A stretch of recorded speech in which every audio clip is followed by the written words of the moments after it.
Dobrý večer, vážení televízni diváci. Po mesačnej prestávke sa opäť stretávame na stretnutí s pánom Jánom Pravdom a dnes aj s jeho zaujímavým hosťom, plukovníkom, docentom, inžinierom Zdislavom Exnárom, kandidátom vied. Dobrý večer. Dobrý večer. A samozrejme s Jankom. Dobrý večer. Pán docent, mohli by ste sa nám v krátkosti predstaviť a spomenúť si na prvé stretnutie s Jankom? Predne považujem za potrebné zdôrazniť, že si vážim vášho pozvania do tejto relácie, k natáčaní tejto relácie.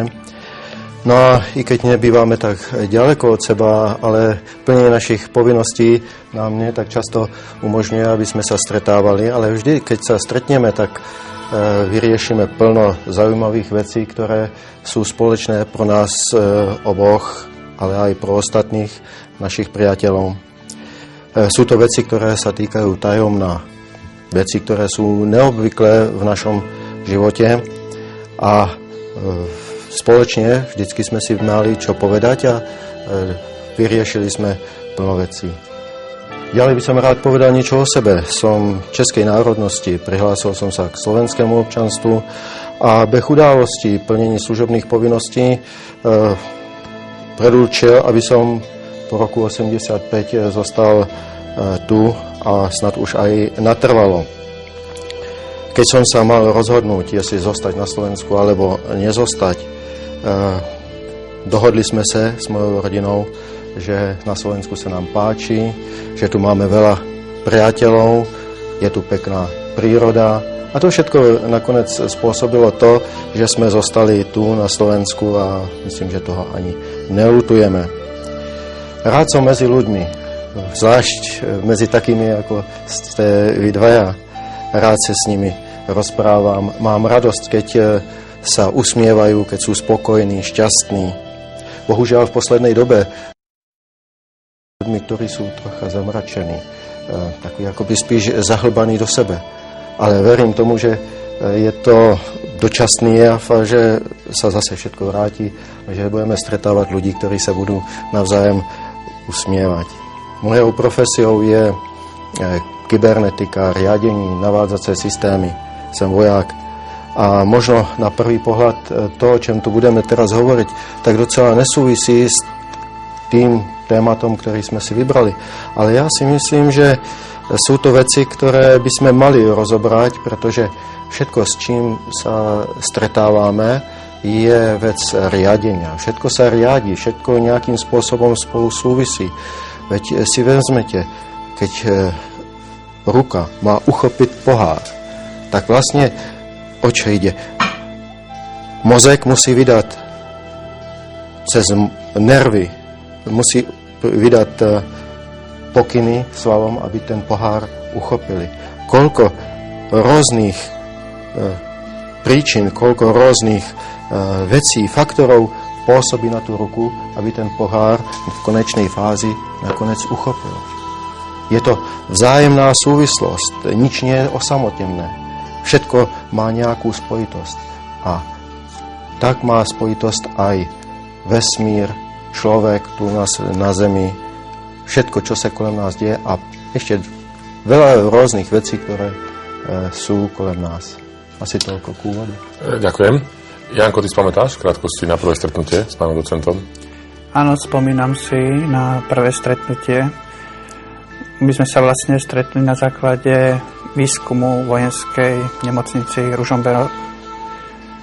Pozdravujem pána doktora Bireša a pána primára Bestvinu, lebo len vďaka ním nastala táto spolupráca. Všetci títo ľudia sú moji priatelia, sú to vlastne lekári budúcnosti, ktorí sa navždy zapísali do histórie tým, že otvorili nové cesty k poznaniu. A naše prvé stretnutie bolo také vzájomné pochopenie súvislosti s pánom docentom Exnárom, ktoré sa týkajú mojej práci a ktoré sa taktiež týkajú jeho práci. Lebo sme sa stretli v prvom rade v pochopeniu, viere a v láske človeka k všetkému krásnemu, čo nás obklopuje.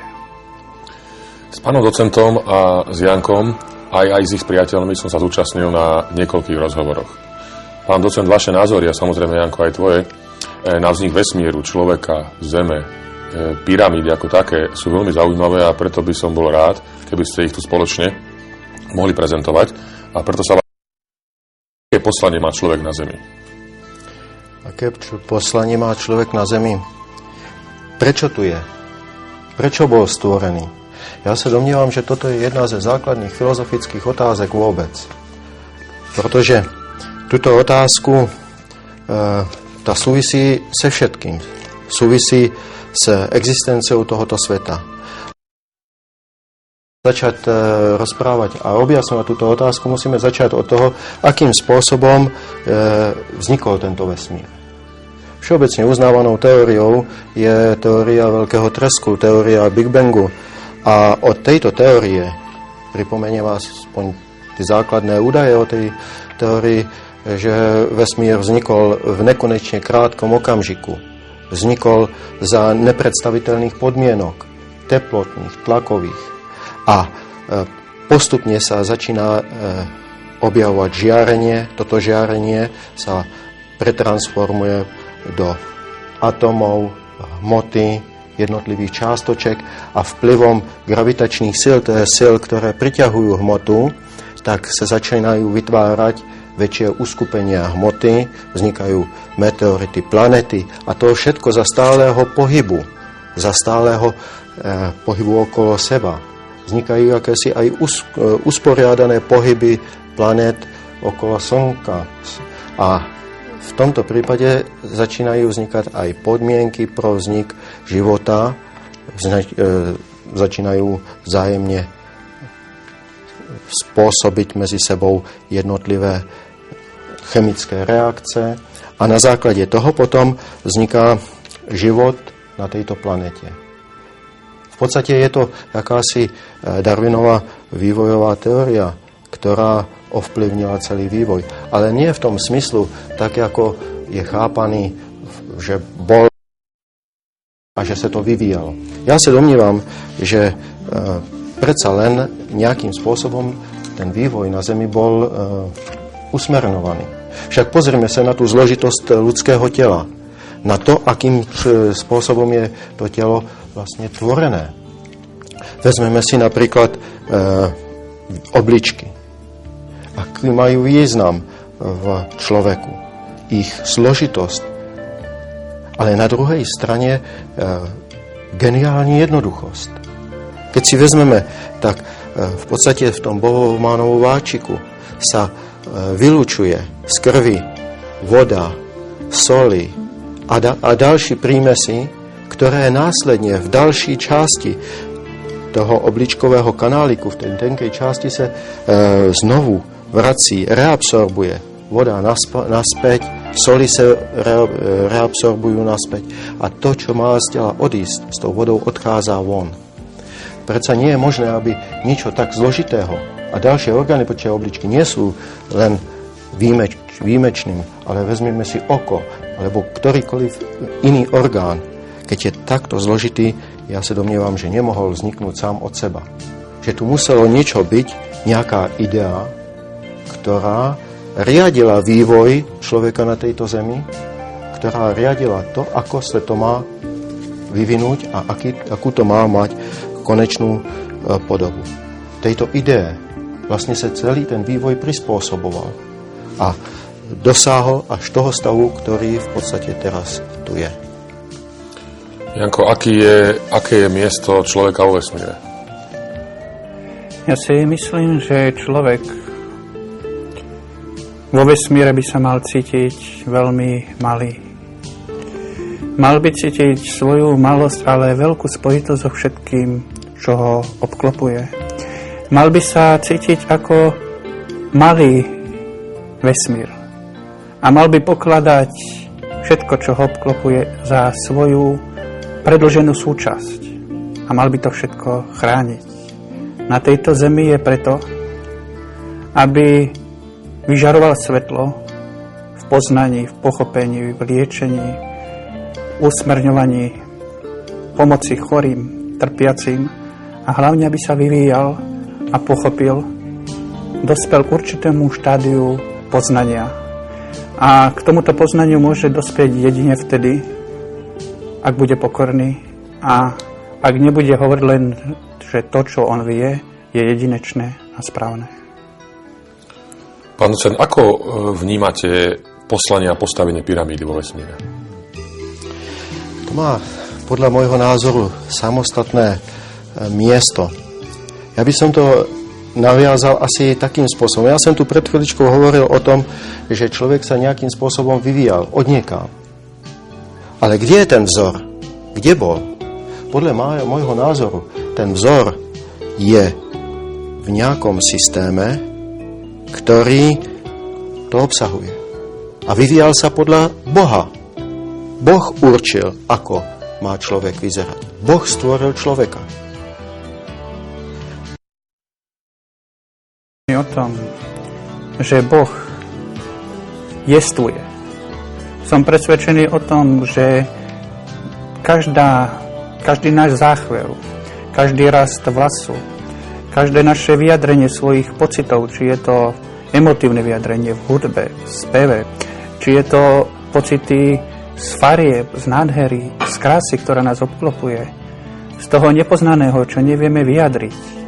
Lebo my sa horko ťažko snažíme pochopiť niečo mozgom. Ale predstavme si, že by sme mali začať chápať priestorom a priestor dostať do svojich myšlienok. Keď sa pozeráme na hviezdy, pozeráme sa do tvári Boha. Ale pre nás je veľmi ťažko pochopiteľný a veľmi ťažko, dá sa povedať, vyjadriteľný. Preto je mlčanie niekedy viac ako hovorenie. Mali by sme mlčať a ďakovať za všetko, čo nás stretá. Ja si myslím, že ti doplním v tom smysle, že Boh je niečo, čo ťažko môžeme popísať. Pretože Boh to je niečo a nie je nič. Je všade, nie je nikde. Z fyzikálneho hľadiska, alebo z toho technického hľadiska, ja mám takú predstavu, že Boh to je bezrozmerný, bezčasový systém, ktorý v sebe obsahuje jednak tú ideu, myšlienky, ale zároveň v sebe obsahuje aj veľké, nepredstaviteľné množstvo energie. Je to akási zásobárna tejto energie. A keď sme tu hovorili o vzniku vesmíru, tak práve vesmír, a na to žiadna teória zatiaľ neodpovedala, hypotéza môže znieť v tom, že práve náš vesmír vznikol z tohoto bezrozmerného a bezčasového systému, ktorý vlastne je zásobárnou tejto energie. A zároveň hovoríme o tom, že vznikol v jednom veľmi krátkom okamihu. To znamená, že tento krátky okamih, ktorý my máme, možno transformovať aj do určitých geometrických tvarov, ktoré sa zbiehajú do jednoho bodu. A práve takým jedným tvarom je tá pyramida s jej vrcholkom, ktorý vlastne prichádza, to znamená do bodu, kedy vlastne môžeme spojiť časový priestor, ktorý je určený pre nás, pro existenciu tohto sveta, s tým bezčasovým priestorom, ktorý je systémom, ktorý predstavuje toho Boha. V tomto systéme bezčasovom, ale veľmi ťažko budeme operovať s našimi pojmami, ktoré sú uspôsobené pro náš svet, pro existenciu a pojmy. Je, bylo, bude, tu, tam. To sú všetko priestorové pojmy. Ale Boh také pojmy on nepozná. Preto aj komunikácia s Bohom nemôže byť slovná, ale musí byť, pokiaľ s ním chceme komunikovať, musí byť v podobe rôznych predstav, v podobe rôznych intuícií nebo podobne. Matematický aparát, ktorý k tomu by bolo možno použiť, je matematický aparát množín alebo grúp. To je matematický aparát, ktorý nepozná, ale ktorý nepotrebuje k vyjadrení časových pojmov. Ja som veľmi rád, že treba moje deti sa to hneď v prvej triede naučili. Janko, hovorili sme o poslaní a postavení pyramídy vo vesmíre. Pyramída je tiež v podstate vec, ktorá vás spája. Ale chcem sa spýtať, aký máš ty názor, prečo bola postavená práve tu na Zemi? Hovorím teraz konkrétne o tej pyramíde Cheopsovej v Egypte. Odliadnúť od toho, kto ho postavil a kedy ju postavil, tú otázku teraz necháme bokom. Ale prečo takáto veľká stavba o tvare pyramídy objavila tu na Zemi? Stál som pred touto pyramídou a aj teraz ho mám pred očami. Vidím pred sebou 4 trojuholníky so základňou štvorca. Sledujem perfektnú geometriu a nevnímam to len ako stavbu, ale vnímam to ako človeka, ktorý smeruje k svojmu vrcholu a k pochopeniu. A tam, kde táto pyramída končí, vlastne na jej vrchole,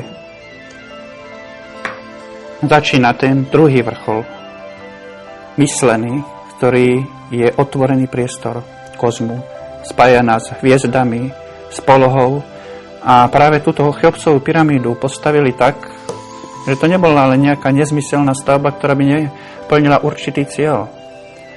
Postavili ju tak, aby nám dali najavo to, že my, stavitelia tejto pyramídy, vnímame budúcnosť. A vy v budúcnosti, ak vyspiete, nás pochopíte.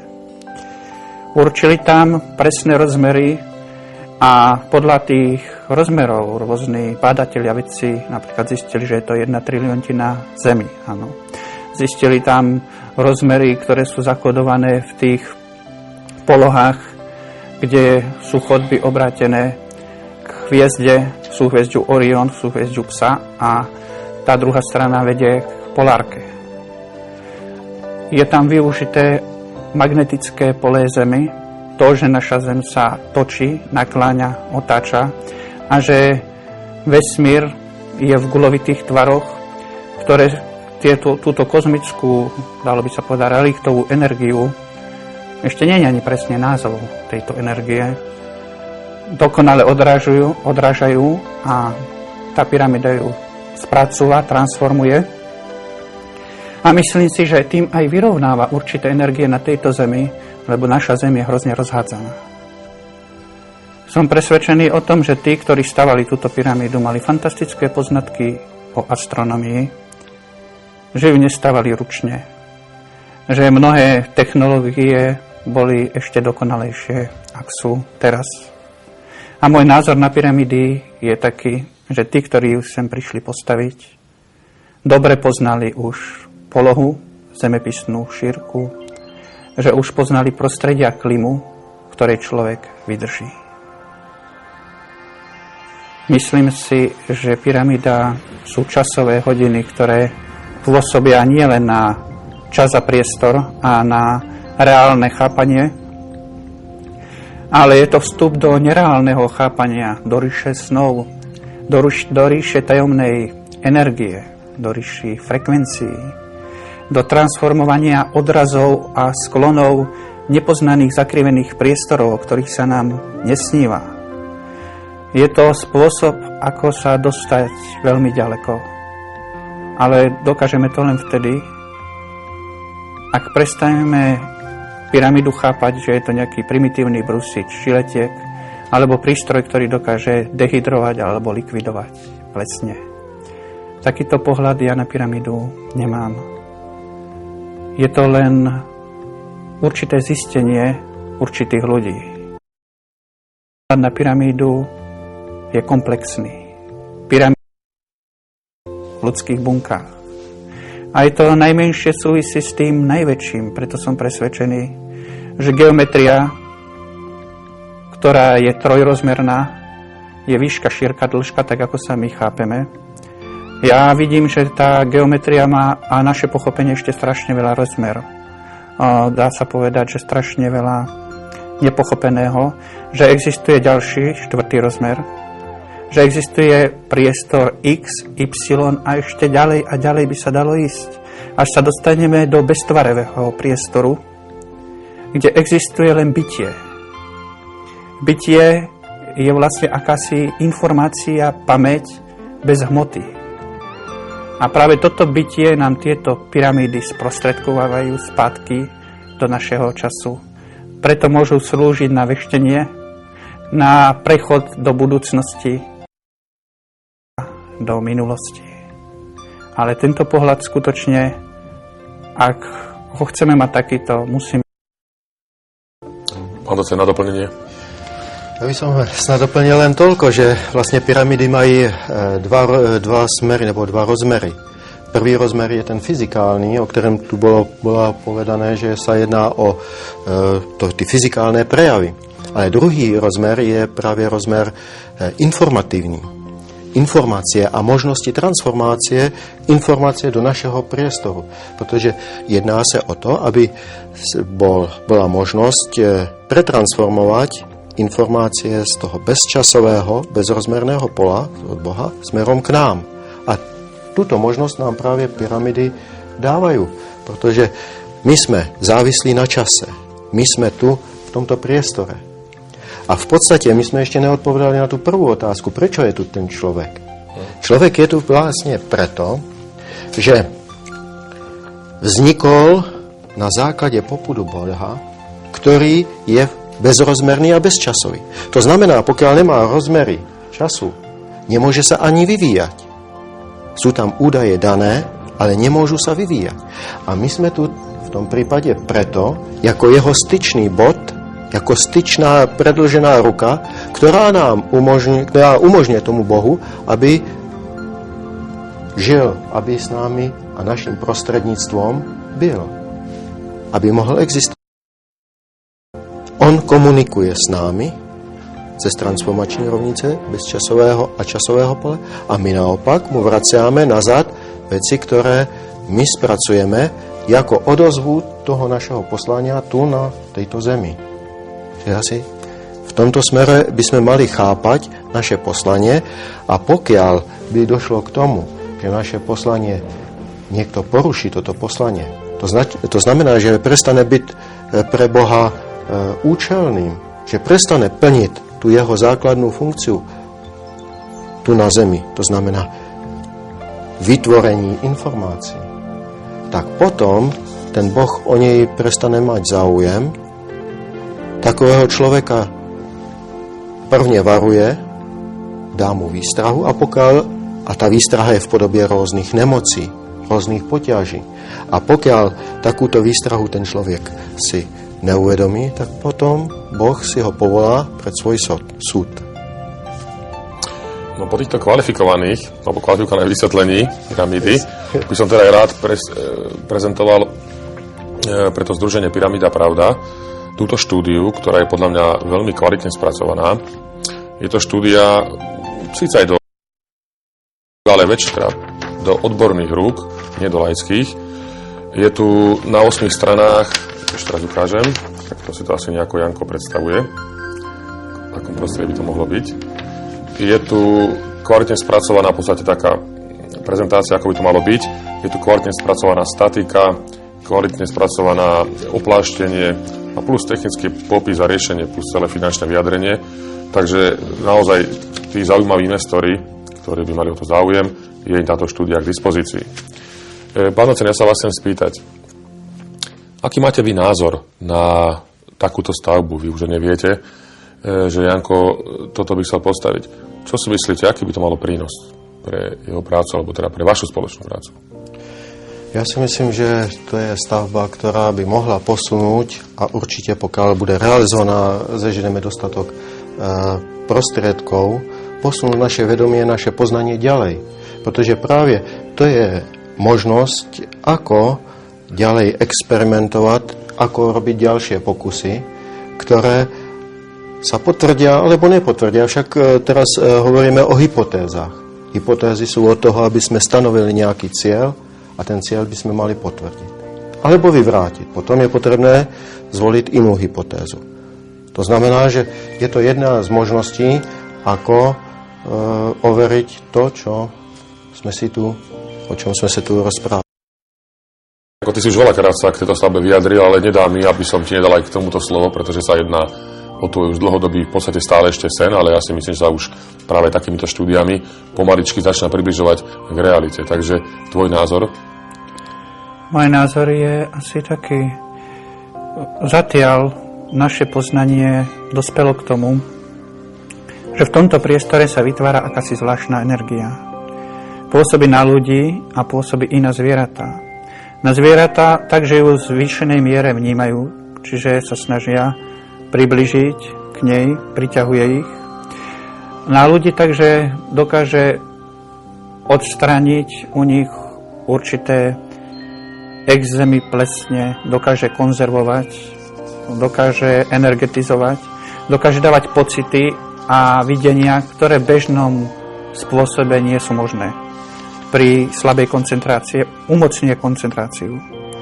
Nie samozrejme u všetkých jedincov rovnako a nie u všetkých to bude tak, aby si ľudia nepredstavili, že prídu do pyramídy a budú zdraví. To je hlúposť.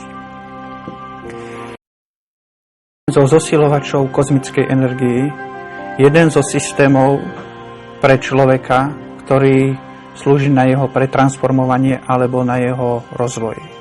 Avšak závisí od duševného vývoja každého z nás, nakoľko to dokáže, nakoľko mu vlastne bude sprostredkovaná tá energia.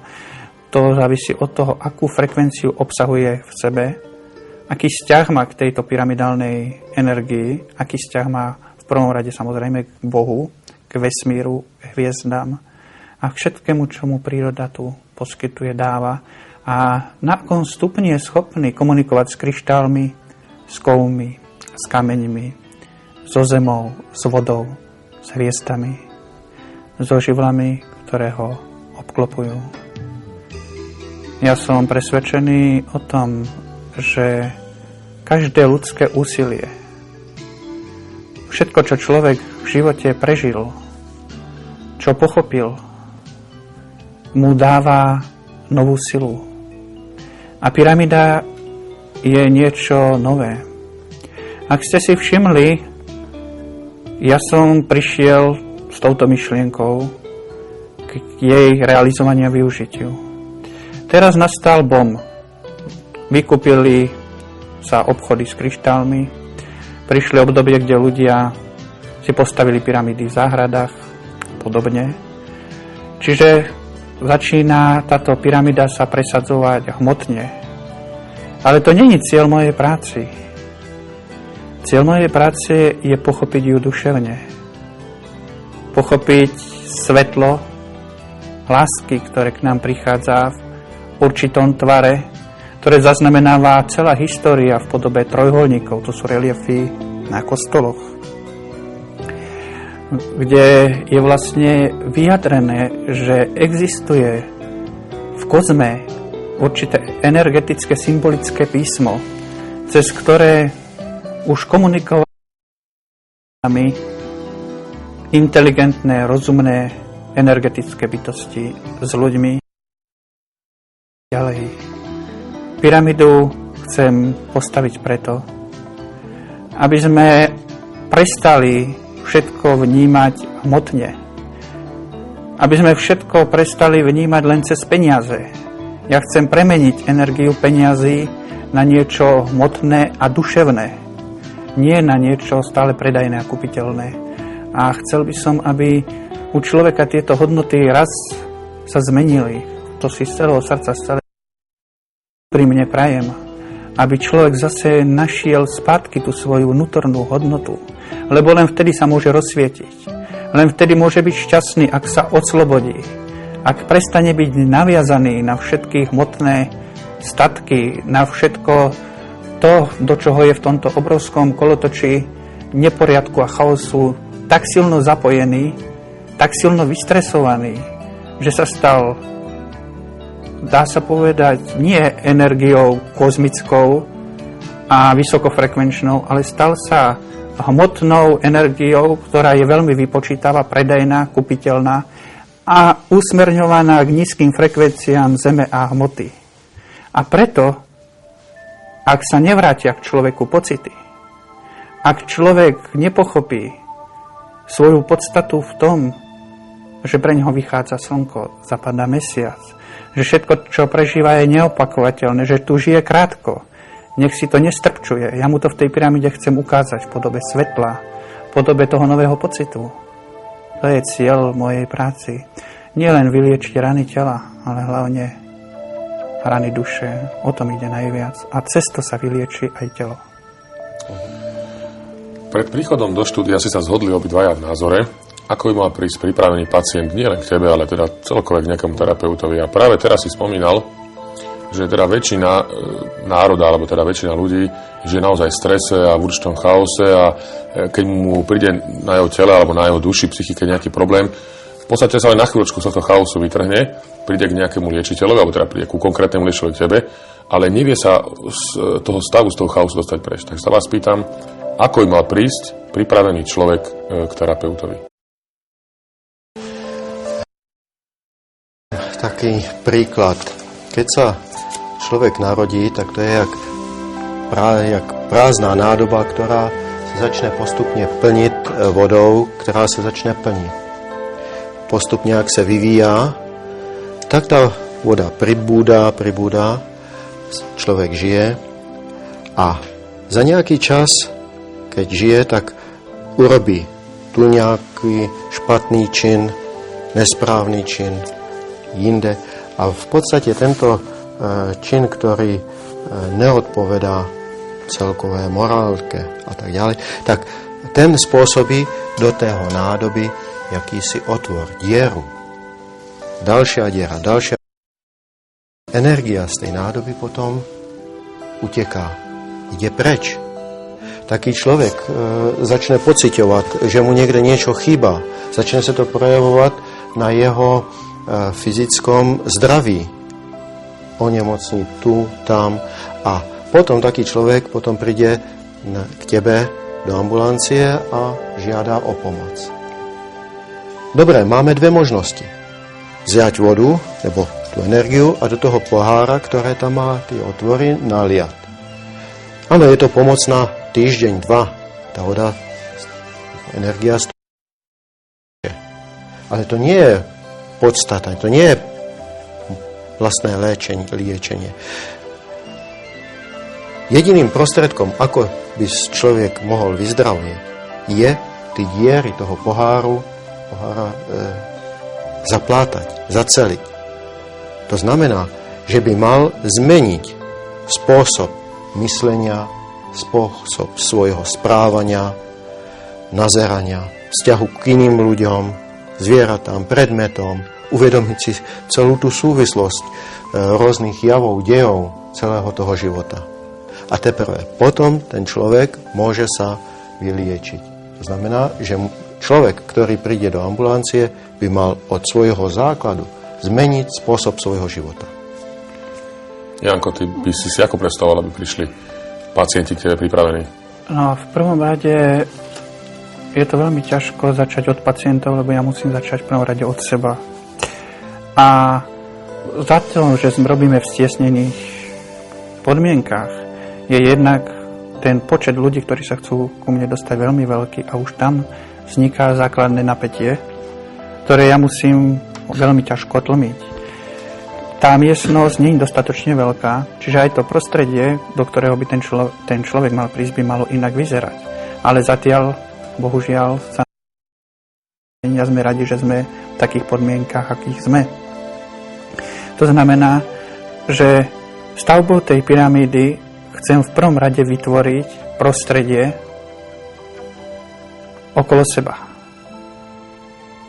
Prostredie v sebe mám, ale za určitých podmienok ja priznať, že nevždy je tá energia rovnaká a že vždycky aj ten kozmický priestor je k tomu človeku naklonený.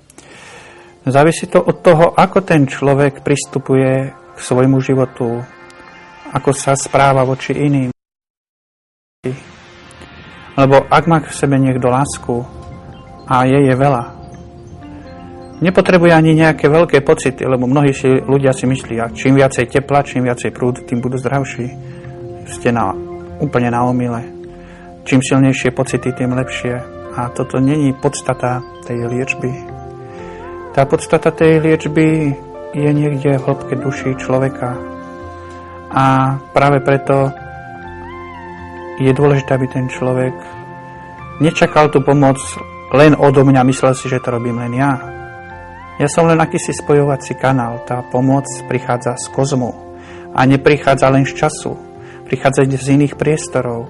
Prichádza od energetických foriem života. Prichádza z toho, čo ešte nevieme vyjadriť a vysvetliť. A preto sa musíme správať ako kúsok, ako úlomok vesmíru, ktorý sa chce nažhaviť, oživiť a obnoviť. Obidvaja ste spomínali teraz v týchto posledných svojich rečiach pocity. My aj na základe mnohých vyjadrení tvojich pacientov, že cítili pri tvojej liečbe mravenčenie, teplo, rôzne pocity krútenia, vznášania sa, sme v podstate poprosili tu pána docenta, či bolo možné nejakým spôsobom tieto pocity dokázať. Tak došlo aj v minulosti v roku 1995 takej spolupráci, zatiaľ teda k prvému meraniu termovíznou kamerou vo Vojenskej akadémii, v tom ústave, kde tu pán docent bol vedúci tohto merania. Jednotlivé meranie došlo k snímaniu povrchovej teploty pána Pravdu pri zmenách, teda na nejaké kovy a pri jeho pôsobení. Pán docent, čo ukázalo toto jednotlivé meranie? To meralo sa teplotné vyžarovanie a toto meranie dokázalo, že ruky, končeky prstov, dlane, ale i niektoré časti nos a niektoré časti obličeja sú chladnejšie, to znamená, že menej vyžarujú než ostatné a títo rozdiely sa prejavujú viacej u ľudí, ktorí sú nejakým spôsobom citliví, senzibilov. A na druhej strane u ľudí, ktorí sú menej citliví, toto vyžarovanie, tie rozdiely nie sú tak veľké. Ale nemôžeme z tohto urobiť záver, že ten, kto má chladné ruky, je senzitívny človek nebo senzibil. To proste neplatí, to sa nepodarilo overiť. Ale určitým spôsobom ten záver je možno takto reprezentovať toho meraní. Tam sa vlastne dokázalo, prečo v minulosti Janko stále hovoril, že má chladné ruky a my sme tomu nevedeli pochopiť a teraz sa to vlastne vysvetlilo. Ešte som vás poprosiť, teda pre nedostatok času, tak kratšie, dohodli sa aj ďalšie projekty merania, zatiaľ sme ich nerealizovali. Ja nebol by som vás magnetické, radšej poprosím vás, ste v tom odborník, aké merania by ste navrhli, už teda keď takto poznáte, a čo by podľa vás mohli tieto merania dokázať, alebo teda priniesť lepšie svetlo do tejto jeho práce? V podstate môžeme merať všetky fyzikálne veličiny. Na to máme snímače. Bohužiaľ, problém vzniká v tom, že všechny prejavy, ktoré súvisia s mimosmyslovými javy nebo zvláštnymi javy, sú na úrovni šumov, na úrovni citlivosti dnešných prístrojov. S tým vznikajú veľké nepredstaviteľné problémy, pretože potrebujeme snímače, k takým meraním, ktoré sú na prahu citlivosti. Vždycky rádovo 10 na minus 20, 15 a podobne.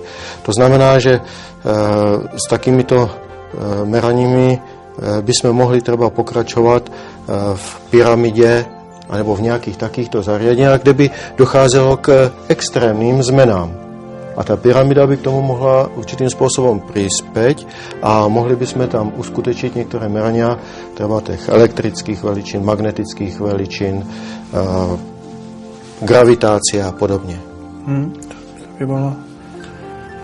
Myslím si, že tieto prístroje, ktoré teraz veda vyvinula, sú tuto, aj keď sú veľmi citlivé, rušené veľmi. Rusi vyvinuli súbor prístrojov hlboko v podzemí, kde sa snažia merať tieto kozmické žiarenia, zaznamenať ich. A ja som presvedčený, že aj pyramída vytvorí akési iné prostredie. Iné prostredie, kde sa bude dať zviditeľniť to, čo vlastne vidíme svojimi senzormi, vnímame cez nervovú sústavu. Ak dokážeme ale merať pocity, ocitneme sa potom v na prahu niečoho nového. Ocitneme sa vlastne tam, že naša reč nedokonalá, nepresná, ktoré nevieme mnoho vyjadriť, dokážeme vyjadriť cez tieto energetické pocity. A tieto energetické pocity dokážeme zaznamenať. To si myslím, že je budúcnosť. Ja ešte v krátkosti pripomeniem pred poslednou otázkou pre obidvoch. Počas tohto prvého merania, táto termoviznou kamerou, došlo takej zaujímavosti. Janko predtým pracoval u doktora Bíreša v Ružomberku, v vojenskej nemocnici, kde v podstate dochádzalo k takému k takému procesu, kde sa skúmala jeho diagnostika.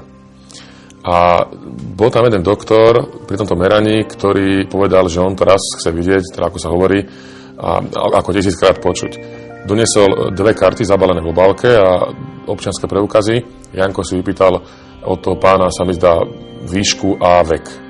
A naozaj pri tom prvom na 100% určil tú diagnózu a pri tom druhom asi na 70%, pretože tam bol nejaký, ja už teraz neviem ten problém, ale došlo k tomu, že naozaj ten lekár povedal, že keby to naozaj teraz nevidel a neverí tomu, že otvorili aj tú obálku, vyťahli, tá diagnóza potvrdila, že teda tomu neverí. Tak to je na tie schopnosti diagnostické tu pána pravdu, ktoré mu určite veľkou mierou pomáhajú k tým úspešným terapeutickým zákrokom na jeho pacientoch. No a tá záverečná otázka. Ako vidíte vašu možnú spoluprácu medzi vami v budúcnosti? Pán docent. Možná spolupráca v podstate dať dohromady tým ľudí, odborníkov, ktorí by mohli navzájom si vymeniť svoje skúsenosti, pretože toto sú záležitosti interdisciplinárne, to znamená tých vedných oborov, ktoré sa musia podieľať mimozemských nebo mimo smyslových javov, parapsychologických javov, nebo akým spôsobom ich budeme nazývať, to je jedno. A takýto tým odborníkov, ľudí, ktorí budú preto zapálení, tak potom môžu dosáhnuť určitého výsledku k tomu, aby sme mohli využiť jednak vedomosti, ktoré sú uložené niekde v tom bezrozmernom poli, ale aj energii, ktorá tam je taktiež a ktorú môžeme využívať v budúcnosti miesto energie, plynu, benzínu, nafty a podobne, ktorá nám znečišťuje prostredí. Naopak takáto čistá energia by podstatne prispela k ozdravení našeho ovzdušia. I toto by mal podľa môjho názoru byť cieľ tejto spolupráce. Janko, poprosím ešte teba krátko, lebo za chvíľočku začína tvoja seansa. Ja sa veľmi rád a celý život som sa veľmi rád stretával s rozumnými, inteligentnými ľuďmi, ktorí tu po vede. Cieľ mojej práci postaviť pyramídu není len preto, aby sa tam robili sympózia a liečili sa chorí a trpiaci. To je hlavná úloha. Ale tá druhá úloha je to, aby sme sa takto stretli odborníci v lekárstve, liečiteľstve a vo všetkých týchto vedných odborov spojili sa, samozrejme, nespoliehali sa len na náš rozum a na naše sily, ale sa tam tak uvoľnili, najprv tam načerpali tieto pocity, informácie a snažili sa to hodiť na papier, zaznamenať to a potom z toho vyvodiť nové poznatky, ktoré by mohli pomôcť. A ja si myslím, že čo by bolo teraz treba najviac, tak to je nájsť spôsob, ako odstrániť najväčšiu chorobu, ktorú pokladám za horšiu, ako je rakovina. A to je závisť a nenávisť, lebo zo závisti a nenávisti je rakovina. A ak dospejeme k tomu, že z našeho srdca, z našej duši vyprchá toto, ak sa dokážeme k sebe znížiť a pozrieť sa na seba s takým pohľadom odpustenia, pocitu lásky, slobody a pomoci, tak ja si myslím, že strašne veľa sa tu môže zmeniť. Ďakujem. Mne už ostáva na záver už len vám poďakovať, teda aj tu hlavne nášmu hostovi, docentovi Exnárovi, a verím tomu, že sa nevidíme naposledy aj tu pred televíziou, vašou televíziou. Ďakujem pekne. Pre vás, vážení diváci, stretneme sa pravdepodobne 23.3. o takomto istom čase vo vašej televízii. Pre českých divákov, hlavne teda pražských, by som chcel pripomenúť, dneska sme sa vrátili z Jihlavy. Boli sme pozrieť tie jihlavské katakomby, ktorí to poznáte, pod Mestskou radnicou. A bola tam jedna partia z Prahy, ktorá zorganizuje pravdepodobne 22.4.98 v Prahe stretnutie s pánom Janom Pravdom a my potom ešte aj v budúcej relácii a pravdepodobne vo vašom mesačníku, ak sa nemýlim, Astra, bude aj zverejnené, kedy a kde to bude. Takže toľko informatívne, teraz sa nenechajte ničím rušiť, aj keď bude vaša seansa o trošku kratšia, o to bude kvalitnejšia. Takže za chvíľočku začína vaša seansa.